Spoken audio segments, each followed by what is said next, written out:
All right, y'all, let's be honest. If you thought 2025 was going to be a nice, predictable year in Triangle real estate, yeah, no. This market definitely threw us a few wins, a few headaches, and a couple moments where even I had to sit back and go, okay, I did not have that on my bingo card.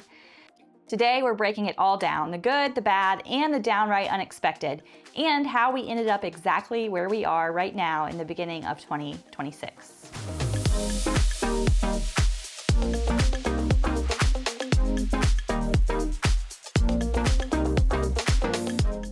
Hey everyone, and Happy New Year. I'm Sam Coe here with Dream Team Realty Group, your trusted advisors right here in the Triangle market. If you like staying ahead of what's happening all around Raleigh, Wake County, Johnston County, all the spots people are moving to, make sure you hit the subscribe, tap the like button, and let's get into this 2025 recap. Okay, let's talk about the good. Yeah, some things actually went right this past year. We had a comeback with buyers. This was probably the first big shift we felt early in the year. Buyers didn't really come back in a frenzy, but they came back with confidence. And we continue to see a very reduced amount of casual, we just want to see what's out there buyer activity. Buyers were more intentional, more prepared, and honestly, more realistic. Places like Apex, Holly Springs, Fuquay, Clayton, they all really benefited. And those areas hit this sweet spot of lifestyle, affordability, and community that buyers were craving this year. New construction actually became buyer friendly. Listen, builders did not play around in 2025. They finally gave people clear pricing, real incentives to buy, and actual inventory to choose from. And they gave us timelines that weren't changing every 14 minutes. Spec homes, meaning homes that are already built before a buyer brings a contract, those really came back in full force, which was a massive relief for buyers who didn't want to wait 6 months and pray everything stayed on schedule with the build. The real game changer in new construction was the ability to offer lower interest rates, incentives like including appliance packages or upgrades, or straight up covering $5,000 or even $10,000 of buyers' closing costs. It was difficult for resale sellers to compete with that kind of leverage in an already buyer-type market. In 2025, we also saw days on market normalizing, and in a good way. No more homes selling before the first showing, and sellers also saw days on market creep upwards a bit. Most homes landed around that 1 to 3 week mark in competitive areas, but outer markets, those were maybe 30 to 45 days. But overall, much more predictable, much more balanced, and honestly, way healthier overall in the market. And with that, we saw sellers facing some challenges and hard-learned lessons on pricing right, which generally meant lower than what they initially expected or wanted to price, and having their homes prepared and presented at a higher level than really had been needed in the last 5 years overall. Okay, let's talk about the bad. Because it was not all sunshine last year. Affordability was still really tough. Even with incentives, even with rate dips, buyers still felt the squeeze. Insurance, taxes, monthly payments, everything added up. Many people were surprised how different their budget looked once their lender ran the actual numbers on things. And we had another issue with resale inventory just really not showing up. We had more homes on the market than in the past couple of years, sure, but really not enough to feed the buyer demand that was out there. Lots of sellers stayed put in their homes because they had a great low interest rate, and move-up buyers really hesitated. Downsizers waited for the unicorn house to come on the market. Everything just kind of sat at a stalemate. So while inventory got better, it never really got easy. And negotiations got interesting.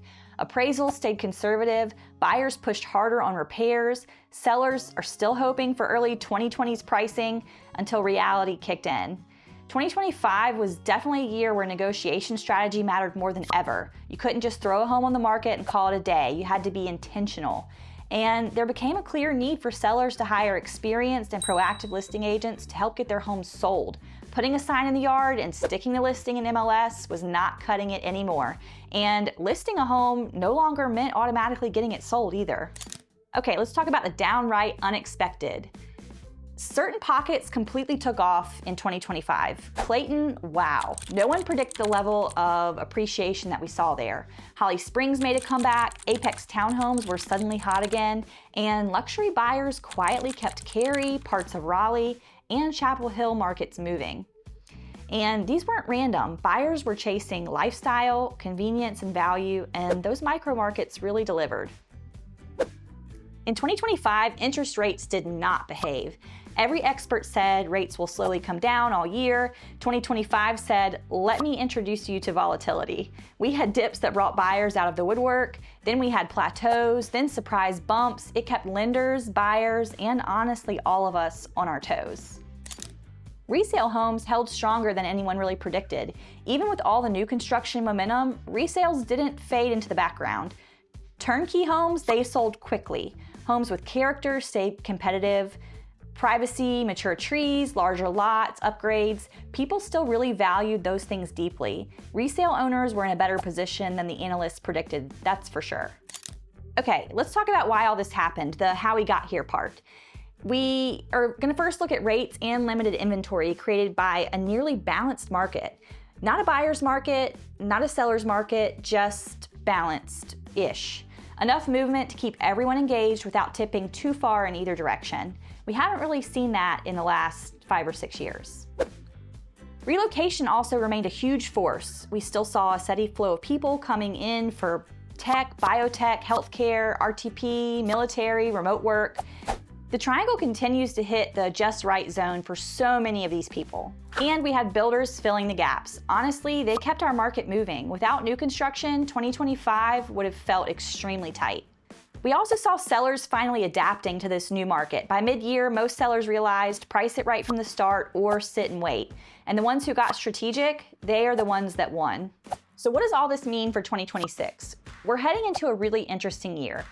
I would say we're going to expect more inventory, more life changes, more confidence, more new construction. Appreciation should stay steady, which means maybe healthy growth in pricing, not these giant spikes we've seen in the past. We're thinking buyers will get more leverage too in 2026, especially on repairs and using builder incentives that are out there.